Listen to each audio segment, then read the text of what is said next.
Aaron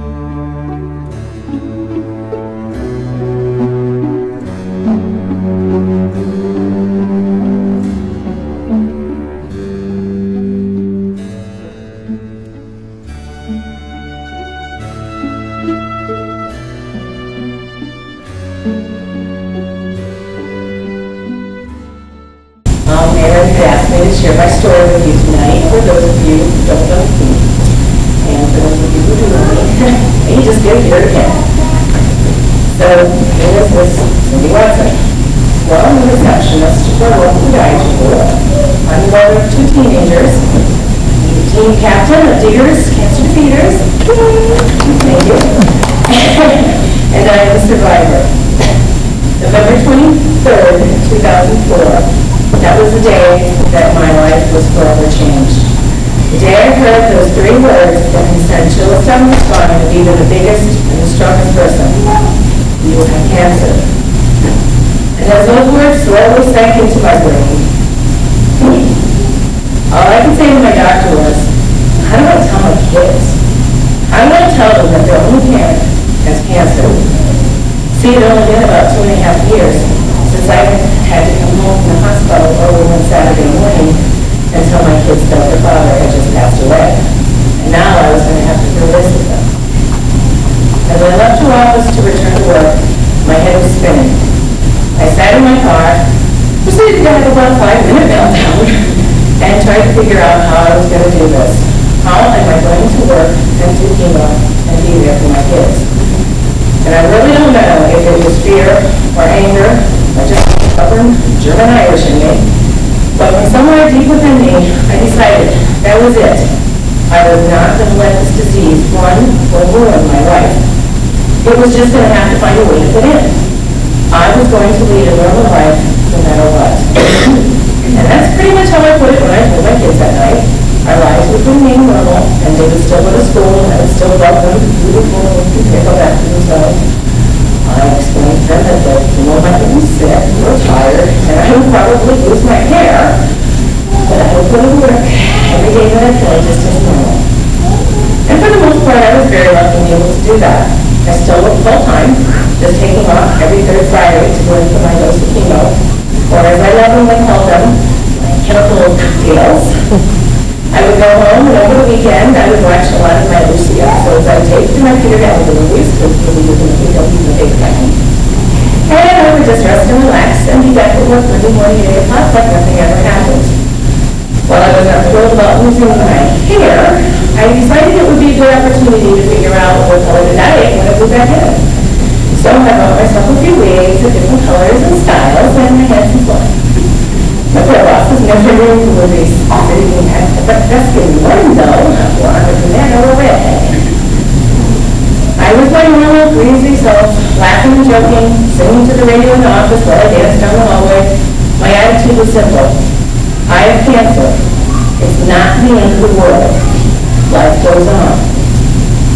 On March 18th, 2005, which also happened to be my birthday, I had my final dose of chemo, and a few weeks later, I walked to my first relay for life as a survivor. What an amazing experience it was. I had a couple friends who had never been to a relay either go with me. We had such a great time going to all the campsites and doing all the various events. It was a lot of fun. And then I joined my fellow survivors in the wave lap. And as I walked around the track, surrounded by everyone there clapping and cheering us on, I was literally moved to tears, but I still tear up.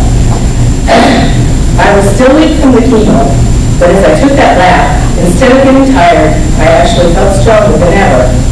By the time we left, we knew that we would be back for the next relay, and we would have our own team.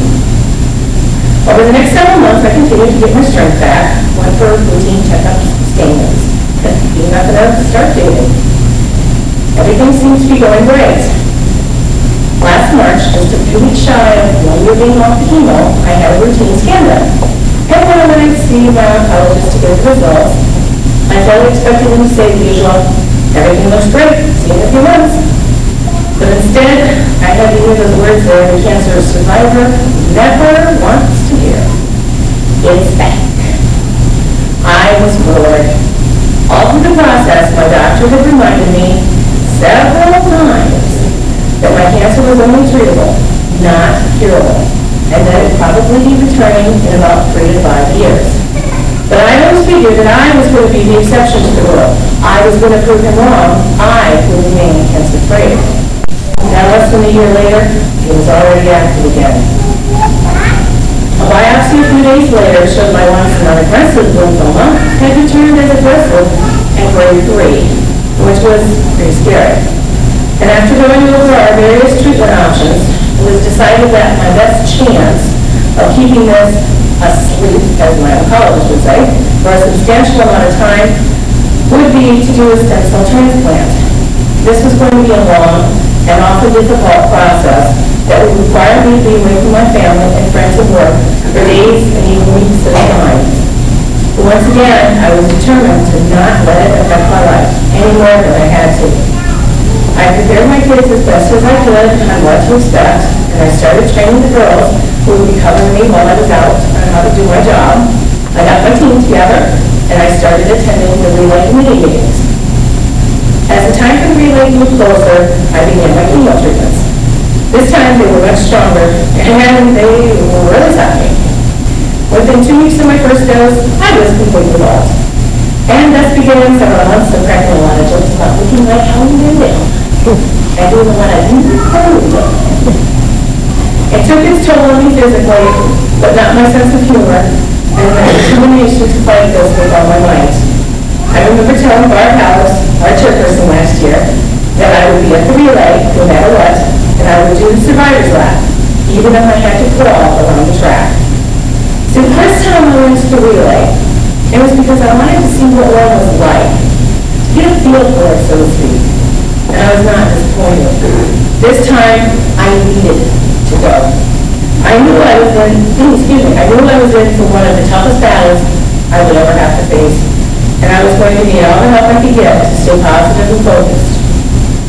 On the night of the relay, I slipped into my t-shirt, put a big smile on my face, and a bright purple crown on my little bald head, which a lot of people see that photo.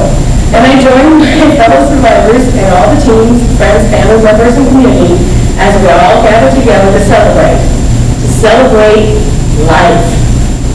And as I walked that survivor's lap, with every breath I took, I would absorb all the tremendous love, support, strength, and encouragement that I felt from every person there surrounding that track and cheering us on. By the time I left, I knew I had gotten the boost I needed to continue with my battle. Once again, it had been a remarkable night. The shoes relay will be my third, and I'm looking forward to joining everyone once again as we gather together for another great night of fun and music, love, laughter, and tears. I would encourage anyone who has never attended a relay to join us and to experience this incredible night for yourself, to come and feel the power of the night. Thank you all for coming tonight, and I hope to see everyone on Saturday, June 2nd, Honorary School, Relay for Life 2007.